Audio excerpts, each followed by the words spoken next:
ঐতিহ্যমণ্ডিত বামুন্দিৰ ৰাইজ গৈৰহৰ সভাগ্ৰন্থ মহোৎসৱ সিধাৰ বাবে সমূহীয়াকৈ গৈৰহৰ সংৰক্ষিত বিলত ৰাইজে মাছ ধৰিলে। আজি মাঘৰ ৫ তাৰিখ পৰম্পৰা ৰক্ষা কৰি হাজোৰ বামুন্দিত ৰাইজৰ জাকৈ জুলুকি লৈ সমূহীয়া মৎস্য চিকাৰ। শিশুৰ পৰা বৃদ্ধলৈ সকলোৱে মাৰিছে মাছ। নিজে খাবলৈ অথবা ঘৰলৈ নিবলৈ নহয় এই সমূহীয়া মৎস্য চিকাৰ। আজি মাঘৰ ৫ তাৰিখে বামুন্দিত সমূহীয়াভাৱে মৎস্য চিকাৰ কৰি ৰাইজে নিশাৰ ভাগলৈ ঐতিহাসিক সভাগন্ধ উৎসৱত অতিথিক প্ৰদান কৰে এই মাছ। সভাগন্ধ উৎসৱ বামুন্দিৰ ১৭২ বছৰীয়া পৰম্পৰা। বামুন্দিৰ সভাগন্ধ মহোৎসৱলৈ অহা সকলো লোকক সিধা হিচাপে এই মাছৰ লগতে আগবঢ়াব চাউল, খৰি, মছলা, হালধি, নিমখ, তেল, পাচলি আদিকে ধৰি ভোজনৰ বাবে প্ৰয়োজনীয় সকলো সামগ্ৰী। নিশাৰ ভাগলৈ লোকে লোকাৰণ্য হ'ব সভাগন্ধ সিদ্ধাৰ্থ উৎসৱস্থলী।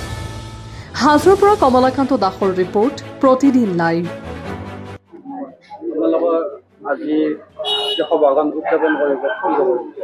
নমস্কাৰ, পোনপ্ৰথমতে আমি বামুন্দি গৈৰহৰ তৰফৰ পৰা আপোনালোকক ধন্যবাদ জ্ঞাপন কৰিছোঁ। আজি আমাৰ ৫ মাঘ, ৫ আৰু ৬ মাঘ তাৰিখে আমাৰ এই গাঁওখনৰ প্ৰায় আমি ১২৫০ পৰিয়াল আছে। আমি প্ৰত্যেকে ধান, বৰঙণি, চাউল, খৰি, লাও আদি দি এই উৎসৱটো পালন কৰি আহিছে। ১৮৫৪ চনৰ পৰা এই অনুষ্ঠানটো আমি চলাই আহিছোঁ, সভাগন্ধ উৎসৱ, আৰু ইয়াত প্ৰায় আমাৰ ১৭১ বছৰ হ'ল এই অনুষ্ঠানটো পালন কৰাৰ কাৰণে, এই উৎসৱটো পালন কৰাৰ কাৰণে। গতিকে আমি যিসকল ৰাইজৰ পৰা দান বৰঙণি তোলোঁ, তেওঁলোকৰ এই দান বৰঙণিৰে এই মৌজাৰ, পশ্চিমবংগ মৌজাৰ প্ৰায় ১৬-১৭খন গাঁৱক আমি সিধা দিয়াৰ ব্যৱস্থা কৰোঁ। তাৰোপৰি অন্যান্য গাঁৱৰ যিসকল অনিমন্ত্ৰিত থাকে, অৰ্থাৎ গধূলি সন্ধিয়া যিসকল লোক আহে সকলোকে আমি সিধা দিওঁ। তাৰোপৰি আমাৰ ৫ আৰু ৬ মাঘত আজি ৰাতি আমাৰ ৯ বজাত আমাৰ পাৰ্টি মিনি থিয়েটাৰ উদয় নীল আছে। কাইলৈকে আমাৰ দুথৰা নাম আছে, ছোৱালীৰ নাম। এই ৫ আৰু ৬ এই দুটা সাংস্কৃতিক অনুষ্ঠান আমি ৰাখিছোঁ। তাৰোপৰি আমাৰ ওজা আছে। আধ্যাত্মিকভাৱে যি হয় ধৰ্মীয়ভাৱে ভক্তপ্ৰাণ ৰাইজে ইয়াতে প্ৰাণ ভৰি উখল মাখল পৰিৱেশত এই উৎসৱটো পালন কৰে।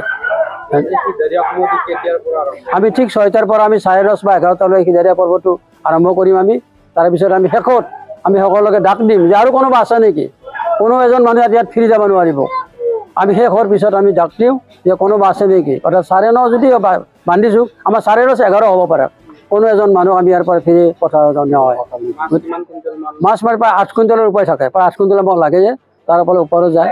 আৰু সিধাত দিয়া হয় লাও, খৰি, চাউল, মছলা, যিখিনি লাগে ৰন্ধা খাই তেল, নিমখ ইত্যাদি গোটেইখিনি আমি ইয়াৰ পৰা যোগান ধৰা হয়। তামোল পাণ সমস্ত খোৱা হেৰিটো যিখিনি লাগে সমস্ত আমি যোগান ধৰোঁ। ধন্যবাদ।